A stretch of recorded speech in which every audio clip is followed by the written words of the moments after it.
Programa político. Es esencial el cumplimiento del programa político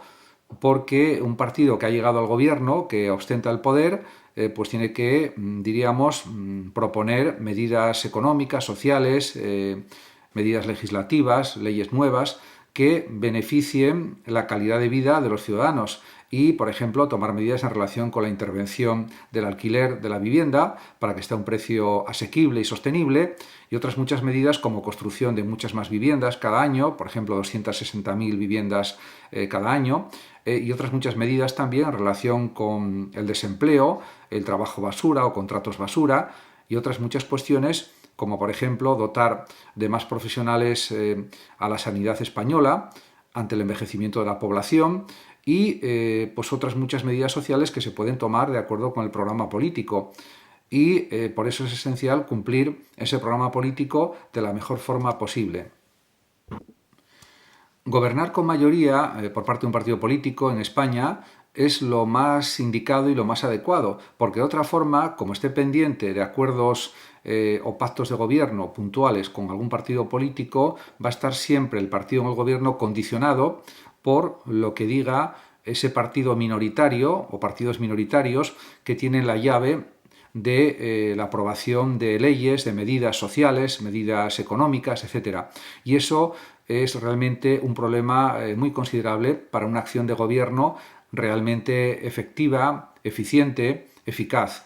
Y es de lo que se trata, de que los gobiernos puedan gobernar con una cierta soltura y tomar medidas que están de acuerdo con su programa político para de esa forma, diríamos, desarrollar la política que realmente desean, de acuerdo con, diríamos, lo que han decidido los votantes, que es que quieren que se desarrolle ese programa político del partido vencedor en las elecciones. El pacto de gobierno con Junts por parte del Partido Socialista Obrero Español o acuerdo político realmente no ha dado el resultado deseado, porque hay un conflicto continuo con Junts porque no quiere apoyar determinadas medidas políticas que quiere aprobar en el Congreso el propio Partido Socialista,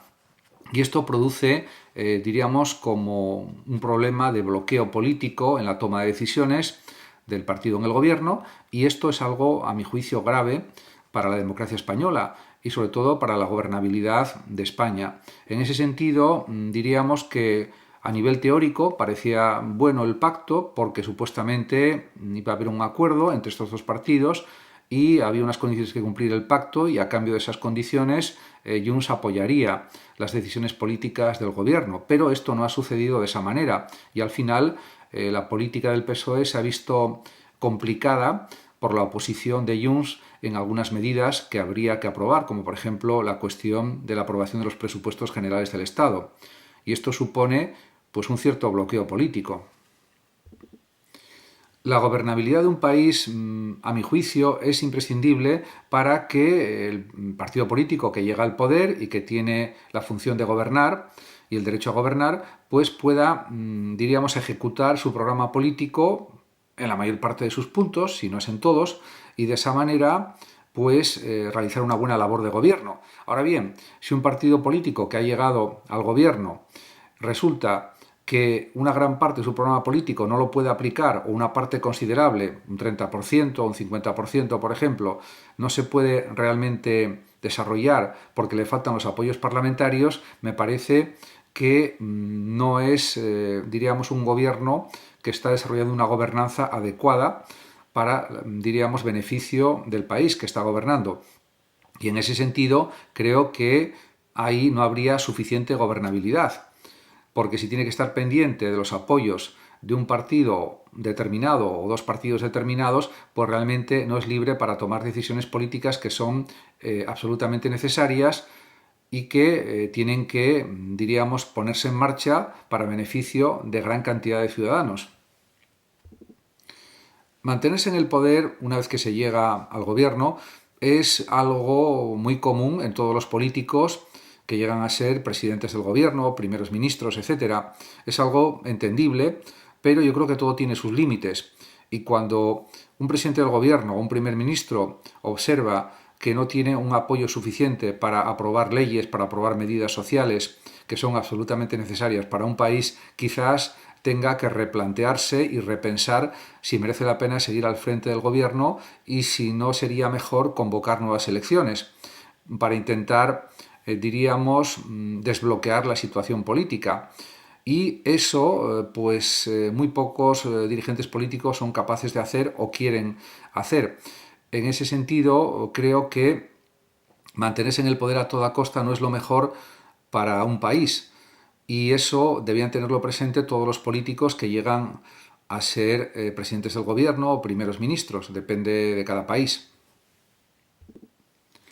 Algunas propuestas de Trump. Por ejemplo, comprar la isla de Groenlandia, que tiene una extensión aproximada de 4 veces España,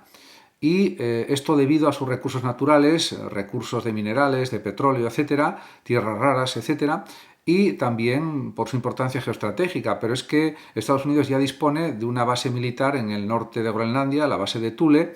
y con eso tendría que ser suficiente. Además, Groenlandia pertenece a Dinamarca. El estado que tiene soberanía sobre Groenlandia es Dinamarca. Por otra parte, también intenta Trump recuperar el control sobre el Canal de Panamá y además conseguir que Canadá sea el estado número 51 de Estados Unidos, argumentando que Canadá necesita de la ayuda económica de Estados Unidos, etcétera. Pero en realidad es para, diríamos, conseguir que Estados Unidos tenga el doble de extensión, que sean 20 millones de kilómetros cuadrados prácticamente, y que sea el país más extenso del planeta. También pretende Trump renombrar el Golfo de México con el nombre de Golfo de América. El enésimo órdago de Junts, de Puigdemont, realmente vuelve a dejar los presupuestos generales del Estado en un punto muerto, ya que no pueden ser aprobados sin los votos de Junts, y en ese sentido eso plantea un grave problema político al gobierno de Pedro Sánchez y al propio Pedro Sánchez. Considero que los españoles no se merecen este tipo de política, de parches, de continua negociación y al no tener una mayoría parlamentaria, siempre tiene que haber un diálogo continuo, hay presiones, hay condiciones excesivas a la política del gobierno por parte de Junts y esto hace que el país prácticamente sea ingobernable o, dicho de otra manera, que no se puedan tomar las medidas políticas necesarias o que quizás tengan que ser tomadas a través de decretos. Y eso tampoco es lo más adecuado, me parece. En cualquier caso, la situación no es buena a nivel político, desde mi punto de vista.